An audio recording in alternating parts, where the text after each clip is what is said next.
Bankipur girls high school बड़ा ऐतिहासिक high school है, हम लोग जानते हैं जैसा। तो इसके भवन की और स्थिति बड़ी जर्जर थी। इसको बहुत पहले आकर के हम देखे थे, बच्चों से बात भी किए थे, बच्चियों से। लगभग 1,500 बच्चियाँ यहाँ पढ़ती हैं, 9वीं से लेकर 12वीं तक की। तो बहुत सारी कमियाँ बताई गई थी, तो उसका प्रपोजल हम लोगों ने भेजा था और वो फिर सैंक्शन हुआ शिक्षा विभाग से।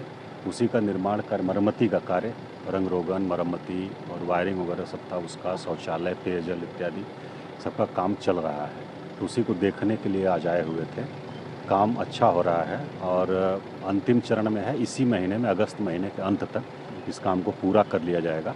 कुछ और छोटे मोटे काम बताए गए हैं यहाँ पर, उसको भी हम लोग प्रयास करेंगे, उसके बाद हम लोग उसको भी करा दें। सर, कल आपने पटना मेट्रो का और अशोक राजपथ पर एलिवेटेड जो सड़क बन रही है उसका निरीक्षण क्या कुछ सर है, सर स्थिति क्या है और कब तक इन चीज़ों को चालू? 3-4 चीज़ों को हमने देखा था। एक तो जो डबल डेकर फ्लाईओवर हम लोगों का बन रहा है गांधी मैदान से लेकर के पटना यूनिवर्सिटी के साइंस कॉलेज तक, तो वो डबल डेकर फ्लाईओवर है और वो लगभग जनवरी में बता रहे हैं, जनवरी 2025 में वो फंक्शनल हो जाएगा, रेडी हो जाएगा और आम लोगों के लिए खोल दिया जाएगा।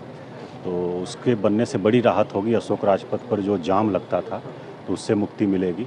और दूसरा, हम लोगों का जो गंगा पथ बना है, जेपी गंगा पथ, उससे अशोक राजपथ को कृष्णा घाट पर जोड़ा जा रहा है। तो लगभग सारा काम पूरा कर लिया गया, सिर्फ एक स्लैब बचा हुआ है और उसकी तैयारी चल रही है। उसको करके सितंबर तक उसको पूरा खोल दिया जाएगा आम लोगों के लिए, तो उससे भी बड़ी राहत होगी। वहाँ जो जाम लगता था उससे लोगों को बड़ी राहत मिलेगी। और बाकी मेट्रो का काम बहुत तेज़ी से चल रहा है। कुछ समस्याएं थी, उसका समाधान हम लोगों ने करा दिया है। और पहला प्रयास हम लोगों का है कि जो पाटलिपुत्रा बस टर्मिनल है वहाँ से लेकर के मलाही पकड़ी या मोइनुल हक स्टेडियम तक पहले फेज में उसको शुरू किया जाए वर्ष 2025 में। उसी के लिए हम लोगों ने निरीक्षण किया था और काम तेज़ी से चल रहा है। हम लोगों को उम्मीद है कि वर्ष 2025 में उस फेज का काम शुरू हो जाएगा और उसके बाद का जो काम है वो 2026 में लोग बता रहे थे कि वो हो जाएगा। जलस्तर भी बढ़ रहा है, घाट में पानी बढ़ चुका है। हाँ, हम लोग नज़र रखे हुए हैं।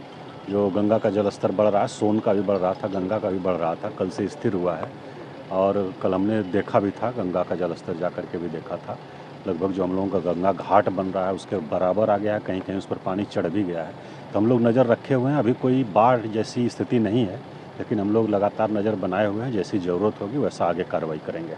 और सर, एक विषय है सर, केंद्र सरकार के उपभोक्ता मंत्रालय की तरफ से सभी जिलाधिकारियों को पत्र भेजकर ये किया गया है कि ISI मार्का के ही हेलमेट का उपयोग होने दें, क्योंकि जो दुर्घटनाएं होती है उससे चोट लगने से लोगों की मौत होती है। सर, इस पर सर क्या कुछ क्या इसको मुख्य रूप से, हाँ, हम लोग इसका एक बार सबको अवेयर भी करेंगे और जांच करा लेंगे। और बाकी ट्रैफिक SP साहब इसको देखते हैं और उनको भी हम लोग बताएंगे कि इसको सुनिश्चित कराएं, जो निर्देश है उसका अनुपालन सुनिश्चित कराएं। जो दुकान खुले में इस तरह की गतिविधियों को बेच रहे हैं, कर रहे हैं सर, उन पर उनको अवेयर करेंगे हम लोग और वो ISI मार्का का ही बेचें, ये हम उनको अवेयर करेंगे और इसको हम लोग सुनिश्चित कराएंगे।